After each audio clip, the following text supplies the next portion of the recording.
دنیا ہمیں عقبا میں بدلے بات بن جائے گناہوں کی روش تقویٰ سيئات أعمالنا من يهده الله فلا مضل له ومن يضلل فلا هادي له ونشهد أن لا إله إلا الله وحده لا شريك له ونشهد أن سيدنا ومولانا محمدا عبده ورسوله أما بعد قال النبي صلى الله عليه وسلم أحب الأعمال إلى الله سرور يدخله على المسلم أو كما قال عليه الصلاة والسلام.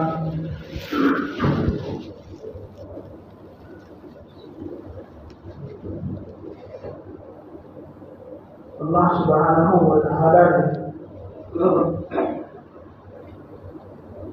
ہمیں اس دنیا میں جو بھیجا اور سب سے بڑی دولت جو ہمیں عطا فرمانی ہے وہ اسلام کی دولت ہے. جہاں اسلام کے اندر اور اسلام کے شعبے عقائد، عبادات، معاملات ہیں، وہی اخلاق اور معاشرت بھی ہے. اس دنیا میں کوئی بھی انسان تنہا نہیں رہتا اور نہ اسے تنہا رہنے کا حکم دیا گیا. وہ کبھی اپنے بیوی بچوں کے ساتھ رہے گا، کبھی دوستوں کے ساتھ رہے گا، کبھی بزنس پارٹنر کے ساتھ رہے گا، یعنی اسے کسی نہ کسی سے واسطہ ہوتا رہے گا. تو اس کے سلسلے میں اسلام میں جو بنیادی شعبے بنائے ہیں 5، اس میں 5واں شعبہ ہے معاشرت. یہ معاشرت بھی ریڑھ کی ہڈی کی طرح ہے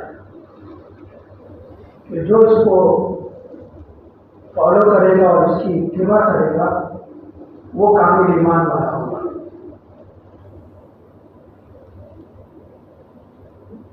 آپ صلی اللہ علیہ وسلم نے اس حدیث میں جو میں نے ابھی پڑھی ہے فرمایا کہ اللہ کے نزدیک سب سے بہترین اعمال میں سے ایک عمل یہ ہے، احب الاعمال الی اللہ، کہ سب سے بہترین اعمال جو اللہ کو پسند ہے وہ یہ ہے کہ کسی ایمان والے کے دل کو خوش کرنا. یہ بہت بڑی عبادت ہے کہ کسی ایمان والے سے مل رہے ہیں یا ملاقات کر رہے ہیں تو مسکراتے چہرے سے ان کے ساتھ ملنا. اسی طرح ان کو جان مال اور امداد کے ذریعے ان کے دل کو خوش کرنا. یہ اللہ سبحانہ و تعالیٰ کو بہت زیادہ پسند ہے.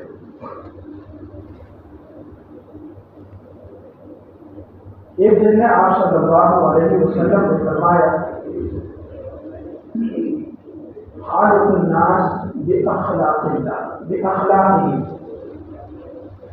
کہ لوگوں کو ان کے مزاج کے مطابق ان کے ساتھ برتاؤ کرو، ان کے مزاج اور مذاق کا لحاظ کرتے ہوئے ان کے ساتھ پیش آؤ،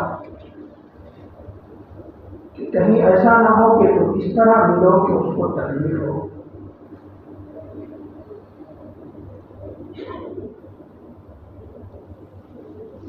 اسلام کے اندر جو نماز ایک اہم عبادت ہے اور یہ فرض ہے،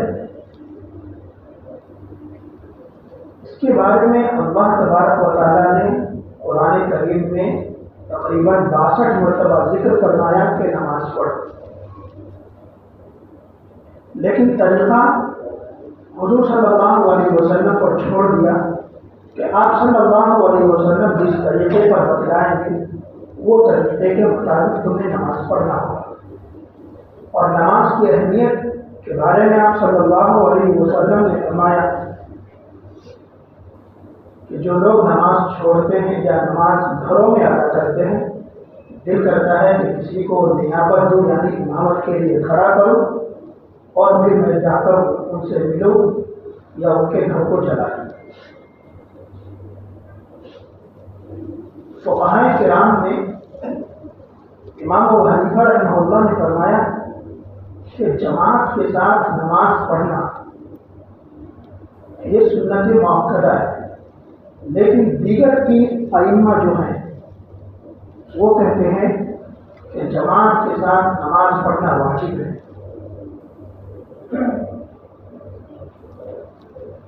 کیونکہ نماز کی اہمیت جو آپ صلی اللہ علیہ وسلم نے بتلائی ہے وہ حدیث میں بڑی کثرت سے اور بڑی تاکیدی احکام آپ صلی اللہ علیہ وسلم نے فرمائے ہیں۔ تو ایک تو یہ نماز ہے،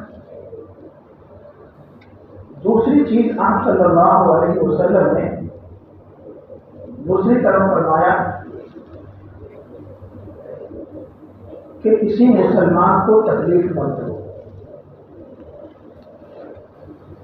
اب ایک ایسا بندہ ہے کہ اس کو ایسی بیماری لاحق ہے کہ وہ مسجد میں آئے گا یا مسجد میں بیٹھے گا تو بازو والے کو تکلیف ہوگی، یا اس کے بدن سے بدبو پھوٹے گی۔ مثال کے طور پر بات مانگنے والے وہ زمین چڑھتے ہوئے مسجد تک آ جاتے ہیں اور سب میں شامل ہو جاتے ہیں۔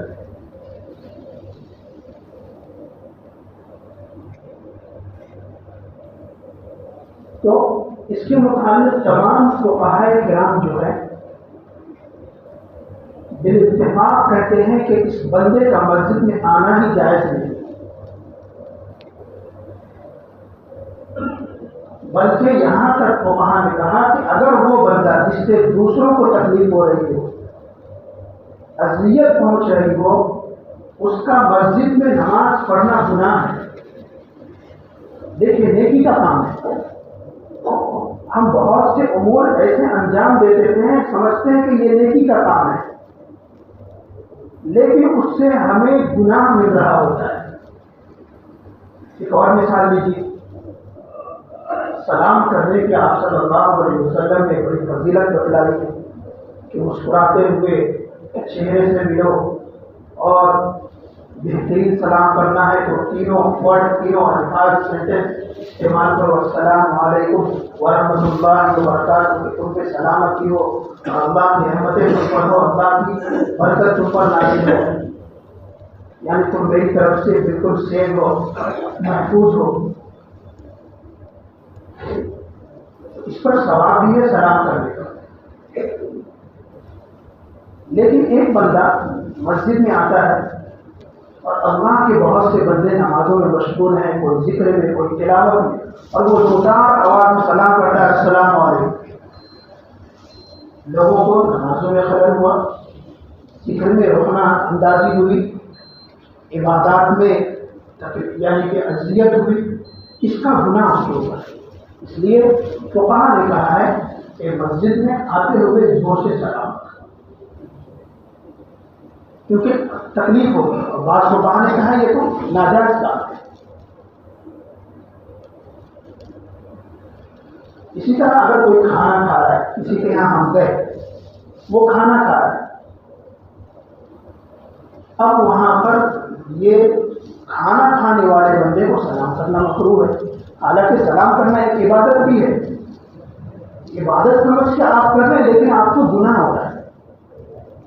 تو جو اسلام کے حدود ہیں اور شریعت کے جو باؤنڈریز ہیں، ان کو نہ سمجھنے کی وجہ سے ہم یہ غلطیاں کر جاتے ہیں اور ہمیں احساس تک نہیں ہوتا ہے۔ تو دوسروں کے مزاج و مذاق کا خیال کرنا، خالق الناس باخلاقہم، کہ لوگوں کے جیسے مزاج ہے ان کے مزاج کے مطابق ان کے ساتھ برتاؤ کرو۔ شریعت کو تو فالو کرنا ہی ہے، اب یہ نہیں ہوگا کہ کوئی بندہ گانے سننے کا عادی ہے اور اس کو ہم گانا سینڈ کر دیں، یہ تو گناہ کا کام ہے۔ اچھائی والے معاملے میں اور اچھائی والے کام میں ہی اس کے ساتھ اچھائی کا برتاؤ کرنا ہے۔ لیکن اگر بیوی نماز نہیں پڑھ رہی، بچے نماز نہیں پڑھ رہے، تو آپ کو سختی کا حکم ہے کہ آپ سختی کرو ان کے اوپر۔ جیسے بعض لوگ ہیں وہ سلح کل ہیں، وہ کہتے ہیں دنیا میں جو کچھ ہو رہا ہے برائیاں چھوڑ دو ان کی اپنی حالت پہ، ہم کو تو اپنی آخرت سدھارنا ہے۔ اور بعض لوگ غلو کرتے ہیں اس میں۔ تو اسلام نام ہے اعتدال کا، اعتدال کے ساتھ اگر کسی کو ہم دعوت بھی دے رہے ہیں نماز کی، جھوٹ نہیں بولنے کی اور صدقہ خیرات کی، نرمی کے ساتھ ان کے ساتھ پیش آنا ہے اور ایسے الفاظ استعمال کرنا ہے کہ ان کو تکلیف نہ ہو۔ لیکن یہ ان معاملے میں ہے جو نوافل ہے، فرائض کے معاملے میں جو ہماری رعایا ہے، رعیت میں ہے، جو لوگ جیسے بیوی ہے، بچے ہے، وہ نہیں پڑھے تو ان پر سختی کرنا ہے۔ تو آپ صلی اللہ علیہ وسلم نے مزاج اور مذاق کے مطابق ان کے ساتھ پیش آنے کا حکم فرمایا۔ ایک مرتبہ آپ صلی اللہ علیہ وسلم اپنے گھر میں بیٹھے ہوئے تھے، دروازے پہ دستک ہوئی اور آپ صلی اللہ علیہ وسلم کا تہبند جو ہے وہ گھٹنوں تک آپ صلی اللہ علیہ وسلم اس کو لپیٹے ہوئے تھے۔ دستک ہوئی، پوچھا کون؟ تو باہر سے آواز آئی عمر، ابو بکر۔ تو آپ صلی اللہ علیہ وسلم نے فرمایا ابو بکر اندر آ جاؤ۔ پھر تھوڑی دیر کے بعد دستک ہوئی، فرمایا کون؟ کہا عمر۔ تو کہا عمر اندر آ جاؤ۔ آپ صلی اللہ علیہ وسلم جھوٹ کا خون لیتے ہوئے پھر تھوڑی دیر کے بعد دستک ہوئی، فرمایا کون؟ تو آواز آئی عثمان۔ آپ صلی اللہ علیہ وسلم اٹھ کر بیٹھ گئے اور اپنے تہبند کو نیچے کر دیا، اپنی لنگی کو۔ ایک بچہ جو وہاں پر بیٹھا ہوا وہ دیکھ رہا تھا،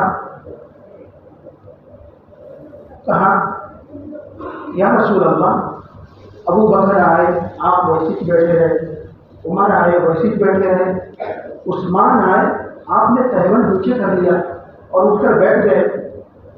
آپ صلی اللہ علیہ وسلم نے فرمایا کہ عثمان غنی سے میں کیوں حیا نہ کروں کہ جو فرشتے بھی ان سے حیا کرتے ہیں۔ اس لیے تمام خطبوں میں جو کہا جاتا ہے کامل الحیاء والایمان، وہ مکمل ایمان والے اور مکمل حیا والے تھے حضرت عثمان غنی رضی اللہ۔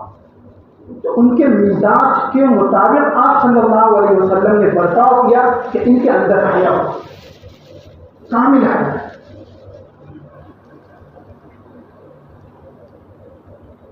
لوگوں کے مزاج کے مطابق ایک مرتبہ آپ صلی اللہ علیہ وسلم نے حضرت عمر سے مخاطب کر کے فرمایا عمر، آج میں نے ایک خواب دیکھا کہ میں جنت کے اندر ہوں۔ حضرت عمر نے فرمایا رسول اللہ پھر کیا ہوا؟ آپ صلی اللہ علیہ وسلم نے فرمایا میں نے جنت میں تمہارے محل کو دیکھا اور دیکھتا رہا، دل کیا کئی مرتبہ کے اندر جا کر دیکھ، لیکن میری ہمت نہیں ہوئی اور میں نہیں گیا کہ نہیں یہ عمر کی غیرت کے خلاف ہے، کہ عمر کی غیرت اس بات کو گوارا نہیں کرے گی، اس لیے میں اندر نہیں گیا، ورنہ میرا دل تو بہت کیا اندر جا کر دیکھنے کا۔ حضرت عمر رضی اللہ عنہ رو پڑے اور کہا کہ او علیہ کا اوغار یا رسول اللہ، کیا آپ پر بھی مجھے غیرت ہوگی؟ مجھے تو دوسرے انسانوں پر غیرت ہے، آپ اس سے استثنا تھے۔ دیکھیں یہاں بھی آپ صلی اللہ علیہ وسلم نے مزاح اور مذاق کا خیال کیا.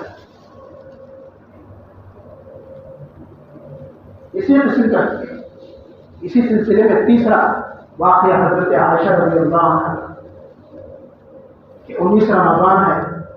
حضرت عائشہ رضی اللہ عنہ نے کہا یا رسول اللہ میرا بھی دل کرتا ہے کہ میں بھی اعتکاف میں بیٹھوں مسجد میں. آپ صلی اللہ علیہ وسلم نے ان کو کسی وجہ سے اجازت دی. وجہ یہ تھی کہ حضرت عائشہ رضی اللہ عنہ کا جو مکان تھا وہ بالکل مسجد سے متصل ملا ہوا تھا اور دروازہ مسجد کی طرف ہوتا تھا. جیسے یہ کھڑکی سمجھ. تو آپ صلی اللہ علیہ وسلم نے سمجھا یہ دروازہ ہی تو ہے، یہاں سے یہاں تک کپڑا باندھ دیں گے، اندر بیٹھیں گے. آپ صلی اللہ علیہ وسلم کسی کام سے باہر نکلے. جب واپس نماز کو آئے تو دیکھا کہ کئی خیمے لگے ہوئے، چھوٹی چھوٹی پنڈالیں لگی ہوئی ہیں. آپ صلی اللہ علیہ وسلم نے فرمایا یہ کیا ہے؟ لوگوں نے کہا یا رسول اللہ دوسری ازواج مطہرات نے بھی جب دیکھا ام عائشہ نے خیمہ باندھ دیا ہے تو انہوں نے بھی خیمہ اپنا تیار کر لیا. آپ صلی اللہ علیہ وسلم اب حضرت عائشہ کو کیسے کہے کہ تم اپنا اعتکاف کا ارادہ ترک کر دو.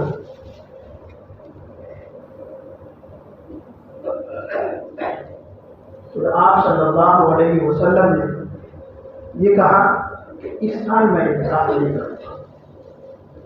دیکھیے مزاج کا خیال، دوسرے ازواج کو بھی تکلیف نہ ہو، عائشہ کو بھی تکلیف نہ ہو.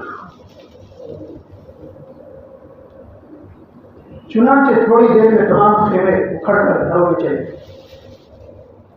اور آپ صلی اللہ علیہ وسلم نے پھر اگلے سال 20 دن کا اعتکاف کیا.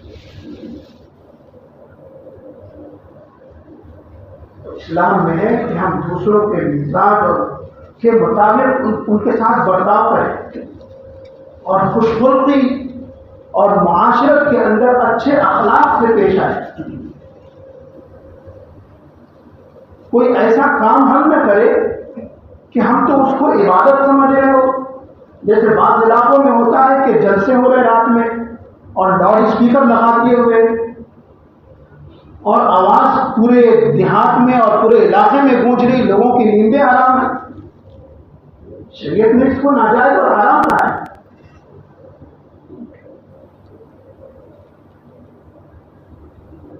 آپ صلی اللہ علیہ وسلم نے اس لیے فرمایا احب للناس ما يحب لنفسه، کہ لوگوں کے لیے وہی پسند کرو جو اپنے لیے پسند کرتے ہو. تم یہ بالکل نہیں پسند کرو گے کہ تمہارے گھر کے سامنے آ کر کوئی کنگھی بجائے. جہاں تک آواز جا سکتی ہے اتنا ہی آواز رکھو اس کی. یہ کیا پورے علاقے کو سنا رہے ہیں؟ یہ نیکی کا کام ہم سمجھ رہے ہیں لیکن اس پہ ہم کو گناہ ملتا ہے. ان چیزوں کو ہمیں سمجھنے کی ضرورت ہے. اور جو معاشرت ہے، لوگوں کے ساتھ برتاؤ کرنا، لوگوں کے ساتھ اپنے اچھے اخلاق سے پیش آنا، اس کو اپنانے کی ضرورت ہے. جس طرح آپ صلی اللہ علیہ وسلم نے جو پہلی حدیث میں نے پڑھی ہے کہ احب الاعمال الی اللہ، کہ سب سے پسندیدہ عمل جو اللہ کے نزدیک ہے وہ یہ ہے کہ ایک مسلمان کو کے دل کو خوش کرنا ہے. اگر ہر مسلمان یہ فکر کرے کہ میری ذات سے کسی کو تکلیف نہ ہو، میں ہر انسان کو خوش کروں گا اچھائی سے اور اپنے اخلاق سے، تو بتائیے دنیا ایک جنت کا نمونہ بن جائے.